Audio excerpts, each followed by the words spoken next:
Bagaimana menyikapi pawang hujan? Ini dukun, penyihir. Nah, dipanggil. Taruh telur di belakang rumah, taruh keris, taruh segala supaya nggak hujan. Jinnya yang jaga rumah itu. Untuk apa? Ada acara hujan, biarin hujan, akhi. Rahmat dari Allah. Kenapa? Pasang tenda, gitu kan.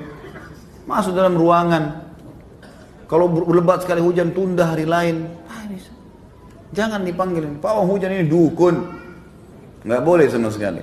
Haram dalam Islam.